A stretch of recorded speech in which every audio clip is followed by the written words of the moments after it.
अजय पाल शर्मा जी को एक चीज बताना चाहता हूँ, आपके ऊपर हमारी नजर है। 4 तारीख रिजल्ट निकलने के बाद आप जहां भी भाग जाए आप छुप नहीं पाएंगे और आपको घसीट के कोर्ट में लाया जाएगा। বারে বারে যে দত্ত আপনি তো গিরগিটিকেও হার মানাবেন। 4 তারিখের আগে আপনিই বলেছিলেন তৃণমূলের মুখপাত্র হিসাবে জয়পাল শর্মাকে যেখানেই থাকুক না কেন আপনি কোর্টে ঘুষটিয়ে টেনে নিয়ে আসবেনই। আর 4 তারিখের পরে পুরোপুরি চেঞ্জ।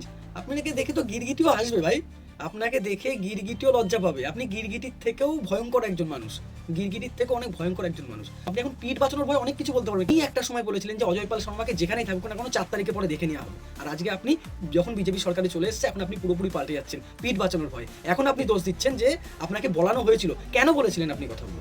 আপনার মেরুদণ্ড নেই? আপনি কি মেরুদণ্ডহীন মানুষ ছিলেন নাকি?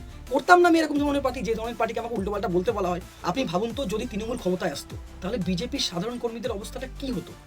আজকে বিজেপি এসেছে বলে আপনি এতগুলো কথা বলছেন তৃণমূলের নামে, কেন তখন বলেননি? আপনাকে কেন তখন বলেননি? এখন পিঠ বাঁচানোর ভয় সব কথাগুলো বলছেন। আপনাদের মতো নেতাদেরকে না ঘাড় ধাক্কা দিয়ে বের করে দেওয়া উচিত। আপনাদের মতো নেতাদেরকে ঘাড় ধাক্কা দিয়ে বের করে দেওয়া উচিত।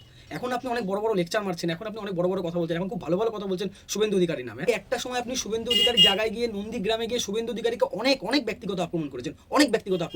তাহলে কোথায় ছিল তখন আপনার মনুষ্যত্ব? তখন মনুষ্যত্ব আপনার বিলুপ্ত হয়ে গেছিল, তখন মনুষ্যত্ব আপনার লোপ পেয়ে গেছিল। যে এখন তৃণমূল ক্ষমতাচ্যুত হয়েছে, বিজেপি যে ক্ষমতা এসছে, এখন আপনি গিরগিটির মতো রং পাল্টাচ্ছেন।